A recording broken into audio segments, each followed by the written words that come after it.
Et il y a un push justement, et le push, il est bien là, le push de Truex sur Jones, sur le restart. Est-ce que ça va suffire? Ça, c'est encore un ça se décale d'empoigne. Avec Kyle Busch, Kyle Busch qui se décale 2 fois là pour essayer de dépasser, c'est qui? C'est Austin Dillon. Oh là là, mais il sait que c'est le money time maintenant. Là, il a 2 tours. Ça va être très très juste. Oh Larson, Larson qui fait l'extérieur sur Jones. Oh, il est venu toucher le mur. Il a été un peu trop fort. Eh oui, Byron. C'est Byron maintenant qui va peut-être jouer le jeu pour les Chevrolet. Mais attention à Martin Truex Jr. à l'intérieur. Ouais, Truex qui est poussé par Harvick. Jones qui va se positionner devant Truex. On a bien compris que le jeu de Jones c'est de rester devant Truex. Et attention, ça touche encore avec Kevin Harvick. C'est agressif, c'est agressif. Harvick et Byron, c'était juste. Emmerich qui fait encore une bonne course cette semaine. Regardez, là il est au coude à coude avec Kevin Harvick, incroyable. Le jeune Daniel Emmerich est en train de faire la pige à Kevin Harvick. Il se fait un nom et il se forge un caractère de Daniel Emmerich. Voilà, c'est reparti, il reste encore un tour. Oh, ça se décale, attention, Kyle Larson face à Emmerich justement. Voilà, c'est impressionnant comment on va très très large là pour essayer de gagner des places. Et Larson là qui fait un écart énorme et qui va revenir à la hauteur de Kevin Harvick.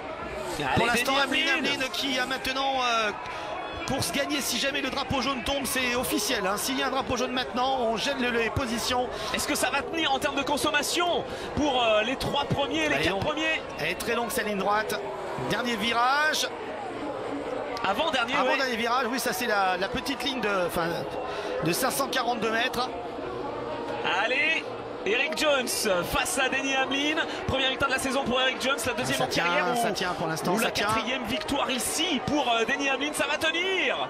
Ouais, Denny Hamlin là qui va franchir cette ligne pour une nouvelle victoire. Ça y est, c'est fait. Ici à Pocono, Jones finit 2e. Il n'y aura pas de problème au niveau de la consommation finalement. Tout le monde a tenu jusqu'au bout. Martin Truex Jr. finit 3. On a un triplé du côté de la Gibbs Racing.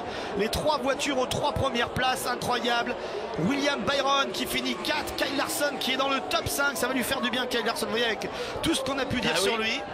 Il a réussi à tenir jusqu'à la fin. Ça n'a pas été facile, mais il a tenu bon. 5e victoire à Pocono pour Denny Hamlin, que ce soit la course de juin ou de juillet. Ouais, il était déjà le pilote en activité le plus victorieux ici. Bien, il va conserver cette place et même l'améliorer avec pas moins de 5 victoires.